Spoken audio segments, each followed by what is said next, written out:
안녕하세요. 이번 시간에는 이육사의 광야에 대해서 살펴보겠습니다. 이 단어는 문학작품에 담긴 사회문화적 가치를 이해하기 위한 단어입니다. 사회문화적 가치란 공동체 차원에서 중요하게 여기는 대상이나 관념을 말합니다. 광야가 우리에게 전해주는 사회문화적 가치는 무엇일까요? 다시 말하면 광야의 작가 이육사가 중시한 사회적 또는 공동체적 목표나 추구하는 바는 과연 무엇이었을까요?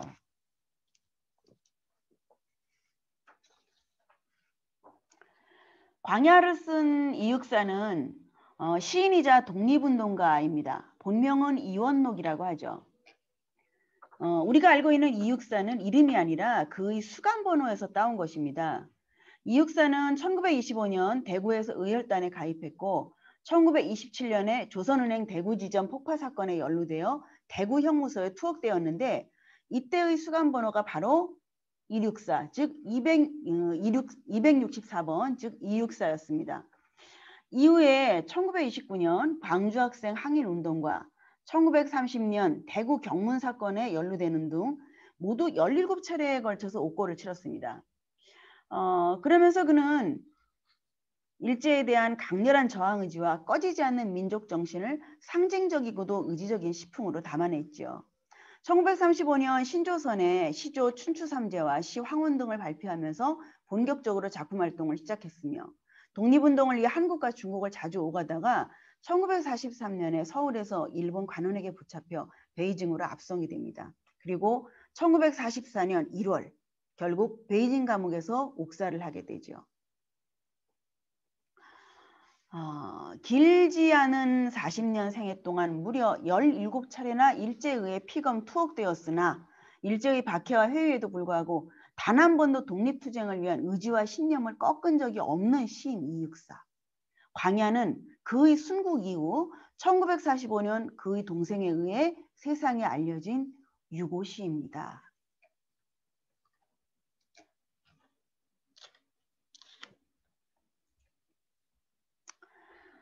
이 시의 시적 상황을 이해하기 위해서 먼저 시의 그 시간적 배경과 공간적 배경을 살펴보겠는데요. 작품의 제목이 광야이죠. 시의 공간적 배경도 또한 광야입니다. 광야는 텅 비고 아득히 넓은 들, 아무도 살지 않는 넓은 들을 말합니다. 아무도 침범하지 못했던 우리 민족의 터전 광야. 그러나 지금은 일제에 유린당한 광야에서 시적 화자는 이 광야의 아득한 과거와 현재 그리고 미래의 모습을 그려보죠. 눈 내리는 가운데 아득히 퍼져나가는 매화 향기를 떠올리며 화자는 우리 민족의 암울한 현실을 극복하고자 하는 의지와 조국 광복의 염원을 노래합니다. 육사의 고향 안동군 도산면 원촌리는 소백산맥, 태백산맥이 바다를 향해 뻗어나갈 때 그 사이에 위치해서 산맥의 줄기가 닿지 않는 곳이었어요. 낙동강이란 큰 강이 흐르는 곳이고 너른들이 펼쳐진 바로 그런 곳이었죠. 이 고향의 들판을 보면서 광활한 광야에 대한 육사의 상상력이 태동되지 않았을까요?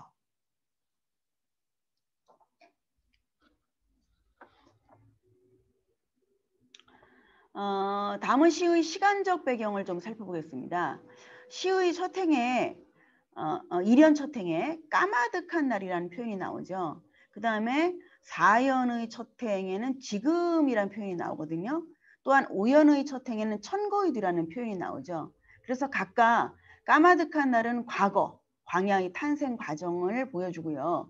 그리고 지금이라고 하는 것은 현재죠. 그래서 광야가 처해 있는 현실, 그리고 마지막에 천거의 뒤라고 하는 건 먼 미래를 가리키는 표현이거든요. 그래서 미래에 대한 어떤 그 기대감이나 또는 확신 같은 것들을 시로 표현을 하고 있습니다. 요 시간적 배경을 보면은 광야라고 하는 작품은 시간의 흐름에 따른 시상 전개를 보여주고 있다는 것을 알 수 있습니다.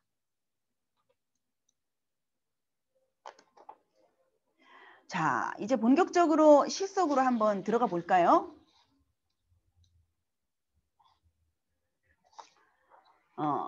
아까 말했듯이 까마득한 날, 아주 오래된 과거를 가리킵니다. 이 작품의 시간적 배경이죠. 이때 하늘이 처음 열리고 라고 하는 것은 천지개벽의 순간을 시각적으로 보여주고 있는 것인데요. 이 천지개벽과 더불어 광야도 만들어지게 되는 거죠. 이때 어디에 닭 우는 소리가 들렸겠는가?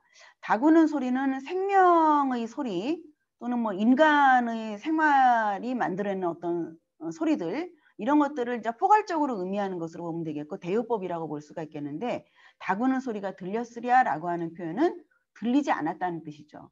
광야의 원시적 상태를 서리법으로 보여주고 있는 것인데, 태초의 광야는 정적 속에 휩싸여 있었다. 그래서 첫 번째는 태초의 광야 모습, 시간적으로 정적에 휩싸여 있었고 천지개벽이 일어났던 신성한 어떤 시간대의 모습을 보여주게 되고요. 두 번째 연으로 가면은 산맥이 형성됩니다. 산맥들이 바다 쪽을 향해서 점점 불뚝불뚝 일어나면서 만들어지고 있는 과정을 바다를 연모에 휘달린다고 표현하고 있는데, 이건 이제 의인법이라고 보면 되겠죠. 그리고 산맥들이 바다를 향해서 달려간다라고 하는 것은 무생물을 생물로 표현했기 때문에, 또는 무정물을 유정물로 표현했다고도 우리가 말하죠. 화류법이자 역동적 심상을 보여주고 있는 것이고요. 이 두 행을 통해서 산맥의 형성 과정을 바로 표현하고 있는 것이다. 이렇게 산맥들이 만들어지고 있는 과정에서도 광야는 그대로 남았습니다. 이곳은 바로 민족의 터져 있는 광야를 이야기하는 것인데요.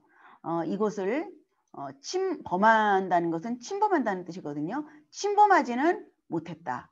그래서 광야는 신성불가침의 땅이었다는 것이죠. 우리 민족의 역사가 이렇게 신성하게 만들어졌다, 유지가 되었다라는 뜻이기도 하고, 이런 신성한 땅을 일제가 침략했다는 것은 부당하다는 사실을 내포하고 있기도 하죠.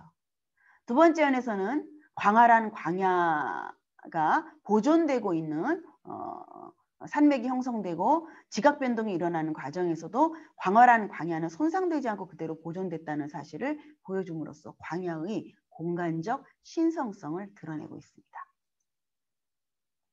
자, 세 번째 연입니다. 광음이란 표현이 있는데요. 빛광자의 어둠을 가리키는 음자입니다. 그래서 빛과 어둠은 낮과 밤이 교차하는 것, 즉 세월을 의미하게 되고요. 이런 수많은 세월 동안 부지런한 계절, 봄, 여름, 가을, 겨울 시간의 흐름이 피어선 졌습니다. 꽃이 피어서 지죠. 개화와 낙하를 보여주고 있는 거기 때문에 계절이라고 하는 시간의 흐름을 바로 꽃에 비유해서 추상적 개념을 구체적으로 표현하고 있는 표현이다. 그리고 이제 계절이라고 하는 것을 꽃에다 비유하고 있으니까 무생물을 생물로, 살아있는 것을 화류법이라고 볼 수가 있겠죠. 큰 강물이 비로소 길을 열었다, 시작되었다라고 얘기를 합니다.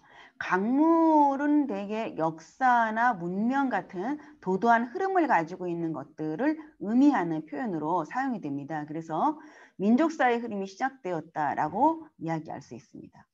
자, 세 번째는 이 광야에서 드디어 역사와 문명이 태동이 되고 시작이 되었다라고 하는 것을 설명해주고 있는 부분이다. 다음으로 가봅시다. 네 번째 연과 다섯 번째 연을 드디어 보겠습니다. 네 번째 연은 지금이란 표현으로 시작을 합니다. 현재인데, 현재는 눈이 내리고 있는 상황이죠. 바로 겨울입니다. 일제강점기, 고난과 시련의 현실을 이렇게 표현해주고 있고요. 이때 매화향기, 봄을 알려주는 매화향기가 홀로 아득하다. 원래 매화는 눈 속에서 피기 때문에 선비들이 굉장히 좋아하는 선비의 꽃이었습니다. 그래서 고고한 어떤 정기나 강인한 기상, 이런 것들을 의미하게 되고, 여기서는 광복의 기운과 우리가 연결시켜 볼 수가 있겠죠. 그래서 매화향기가 아득하게 퍼져나가고 있는 것은 절망적 상황에서도 굴하지 않는 그런 고고한 모습을 보여주고 있는 것이다. 눈과 매화향기를 서로 대비시켜서 시련의 현실 속에서도 고고하게 절망을 뚫는 어떤 기상을 지니고 있다는 것을 보여주고, 그리고 그 다음에 화자는 자신의 행동 방향을 얘기를 합니다. 나 화자는 여기 어떻게 하느냐? 가난한 노래의 씨를 뿌리겠다. 노래의 씨를 뿌리겠다는 것 앞에 가난하다는 표현은 자신의 행위를 겸손하게 표현한 것이 되겠고요. 중요한 것은 노래의 씨라고 하는 표현입니다. 어떤 노래겠어요? 광복의 노래겠지. 이 노래의 씨라고 하는 것은, 씨는 발화를 하게 되면 사라져버리는 것이거든요. 자신은 죽고 없어져서 광복의 노래의 싹을 틔우겠다라는 얘기 아니겠습니까? 여기서 사용되고 있는 이 시라고 하는 표현을 우리가 속죄양 모티브라고 얘기를 합니다. 속죄양이라고 하는 것은 원래 고대 유대 지역에서 많은 사람의 죄를 씌워 황야로 내쫓던 양을 가리킵니다. 그래서 누군가의 죄를 대신 짊어진 사람이나 또는 그 행위를 비유할 때 속죄양이라고 하는 표현을 사용을 하고, 문학에서는 자신을 희생해서 보다 그 큰 공동체의 미래를 열어주는 그런 자기희생 과정을 표현했을 때 속죄양 모티브를 사용했다. 이렇게 표현을 하게 됩니다. 자, 그래서 화자는 내가 이런 어떤 헌신을 하겠다.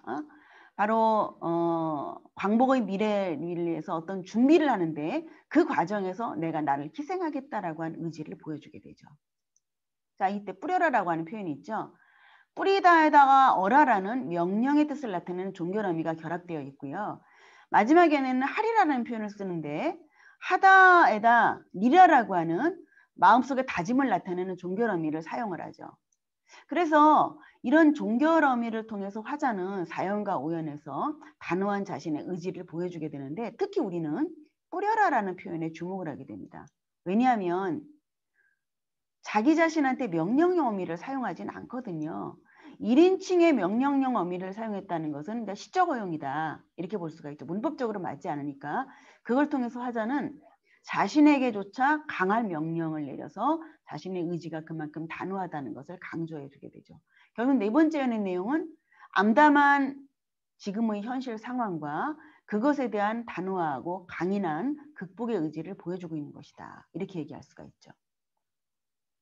그리고 천고의 뒤라고 하는 것은 아주 오랜 그 세월 후의 미래를 의미합니다. 이 미래에 백마 타고 오는 초인이 나타나리라라고 하자는 생각을 합니다.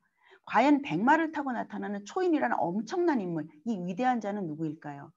광야, 즉 우리나라의 미래를 이끌어갈 민족 지도자나 또는 미래 역사의 주인공, 우리의 후손이라고 볼 수가 있겠는데, 육사의 모친 허길이라고 하는 분의 사촌 동생이 허영식이라고 하는 그 독립운동가 장군이었습니다. 만주에서 백마를 타고 항일 유역대를 이끌면서 무장투쟁을 벌였던 이런 인물인데 결국은 전사를 하죠. 이분을 육사가 만났거든요. 그래서 이 백마 타고 오는 초이는 혹시 이분에서 영감을 받은 것이 아닌가. 이 백마 타고 독립운동을 이끌던 엄청난 이런 그 항일운동가, 무장 독립투쟁을 벌였던 장군으로부터 그 영감을 받은 것이 아닌가 하고 우리가 추측해 봅니다. 어쨌든 그런 위대한 그 미래의 후손이 있어서 이 광야에서 바로 이제 광야 제목이니까 가장 중요하니까 신성하고 광활한 곳이죠. 우리 민족의 삶의 터전, 역사가 펼쳐지는 공간이죠. 우리의 후손이 살아갈 공간이자 이 광야에서 목 놓아 부르게 하리라. 무엇을 부르겠습니까? 앞에 노래의 씨를 뿌린다라고 했으니까 그 노래의 씨가 발아해서 거대한 노래의 나무가 되어야 되겠죠. 그 노래를, 광복의 노래를 목 놓아 부르게 하겠다라는 얘기가 되겠죠. 노래의 씨를 뿌린 결과가 미래의 후손들에게 주어지고 후손들은 그것을 누리게 하겠다라는 표현이 되지 않겠습니까? 다섯 번째는 미래에 대한 기대감과 확신, 새로운 역사가 펼쳐질 것에 대한 그런 소망을 보여주고 있는 연이다. 이렇게 얘기할 수 있겠죠. 자, 전체적인 시의 구성을 정리해 보도록 하겠습니다. 세 개의 연을 통해서 태초의 광야와 광야의 광활함, 그리고 역사 문명이 시작되는 과정을 보여줬고요. 그리고 네 번째 연을 통해서는 암담한 현실 상황 속에서 내가 씨가 되어서 현실을 극복하겠다는 의지를 보여주고, 마지막 연에서는 미래의 천고의 뒤에 펼쳐질 우리 민족의 모습을 희망차게 보여주고 있습니다. 이러한 시의 짜임은 과거가 현재의 뿌리이며 현재가 미래의 토대라는 인식을 바탕으로 하고 있는 것이다. 이렇게 이야기할 수 있겠습니다. 자, 시의 핵심을 정리해 봅시다. 이 시는 의지적이고 저항적이며 상징적인 표현들이 많죠. 그런 성격을 가지고 있고요. 조국 광복과 민족의 이상 실현에 대한 의지와 염원을 드러내고 있는 작품이죠. 전체적으로 화자는 자신의 내적 신념을 독백으로 표현을 해주고 있으며 광활한 광야를 바탕으로 유구한 광야의 시간을 보여주면서 시상을 전개하고 있죠. 그리고 눈과 매화의 대조를 통해 현실 극복의 의지를 표현하고 있습니다. 작품이 시간의 흐름에 따른 시상 전개 과정을 보여주기 때문에 마지막으로 시간의 흐름에 따른 광야의 모습을 좀 정리하면서 마치겠습니다.